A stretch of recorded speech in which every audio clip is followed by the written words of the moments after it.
Hey everyone, Rdebruys here once again. This is Summoner Wars League Season 2, Week 3. Breakers and Cave Goblins, myself and Orange Lazarus.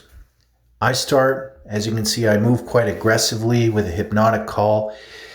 The idea is twofold. First, I want to seal off that summoning point. Second, I want to take that Beast Rider. I took a bit of a chance there.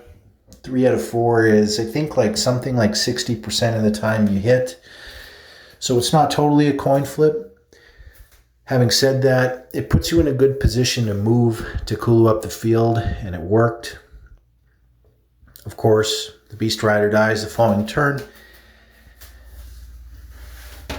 And the part I'm a little disappointed with right here is that my Deceiver could not hold up.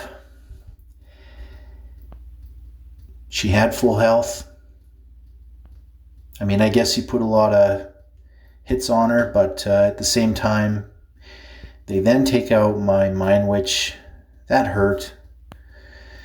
I choose another very expensive and aggressive mood. I just spent 3 cards summoning that Wind Archer, and I spent another 2 cards using Blast, and I whiff here. I don't even get that nice blocker that I want. I've got my Wind Archer in the other summoning point, though. It's going to protect Cthulhu from any Beast Rider charges. The idea was I was going to put 6 dice on Sneeks. The more hits you can put on Sneeks early, pretty much in any game, especially this one, the less of a threat he is later on. And that's important because getting him out of the picture, which is what I was trying to do very hard in the early going, is key to the Breakers winning this matchup. As it turns out, I think the Cave Goblins seem to have an advantage in this matchup, although it didn't feel that way the first month of the alpha version of Summoner Wars when we played this matchup probably 100 times. As you can see, I've moved into the midfield, set myself up. I'm always trying to take advantage of mind capture to hit those slingers. That way I can get a blocker in front of me. The one thing to keep in mind when you're playing against Sneaks is climbers and other things. They can go through gates, they can go over structures, but they can't go through units. And as long as you've always got a unit out in front, it's very hard for them to do anything about it. Here, Sneeks is taking yet another chance, and I'm going to make him pay. I'm hanging on to a mind control. And this isn't the most illogical use of Blast. It's very rare that I use Blast twice in a game. It's rare that I even use Blast once in a game. This just happened to be the right situation. Sending that Beast Rider over. Hurting the Beast Rider is important. Hurting Smeg is also important. I wound up in a pretty strong defensive formation in the midfield, which I wanted, and I got to put even more damage on Sneeks. When Cthulhu really gets rolling, it's very hard to avoid Cthulhu. Cthulhu's got a lot of tools for getting in there, from Wind Mages to Blast, to Mind Control, to Mind Capture, to Hypnotize. There's so many ways she can get at you. And Sneeks basically, at 5 health, Sneeks can't afford to get in harm's way at all. So if I can basically push through the midfield and get to Sneeks, take advantage of another Mind Control, then this game is mine.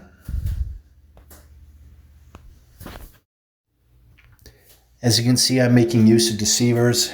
Deceivers are awesome. If you roll a miss or a special dice, what happens is it does 1 less damage to the Deceiver. So a roll like that one we just saw, for instance, would do 0 on a Deceiver. Added to the fact that Deceiver's got 4 health, their effective health is way more than 4. Sometimes they can have the equivalent of 6 or 7 health in the game.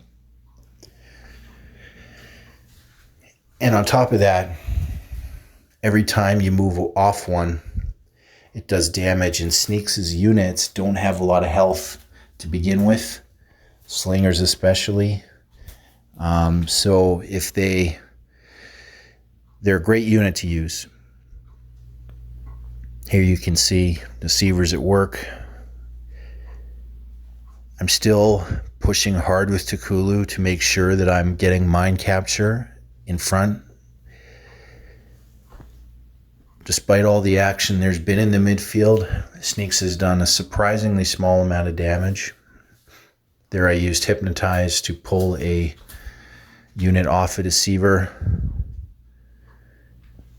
and get position. The Wind Mage then pushes, and boom.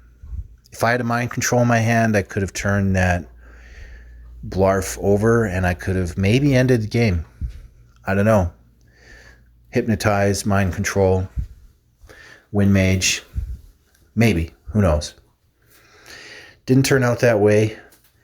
I feel like I gave myself a chance to win this game, but ultimately the rolls didn't go my way early on, and I didn't get the cards when I needed the cards, and that happens. That's Summoner Wars.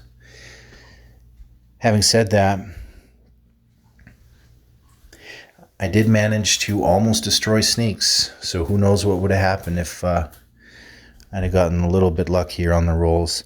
As you can see here, I copied a climber. My mission here is to basically just try and get at Sneeks.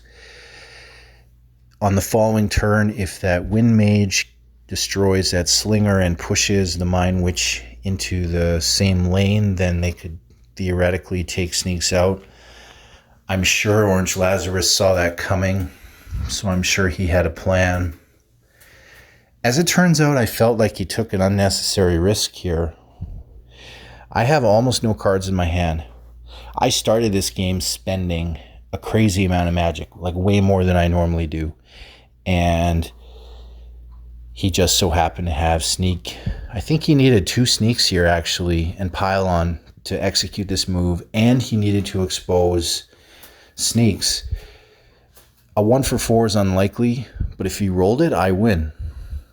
He rolled 4 out of 4. There you go. GG. Thanks for watching, guys.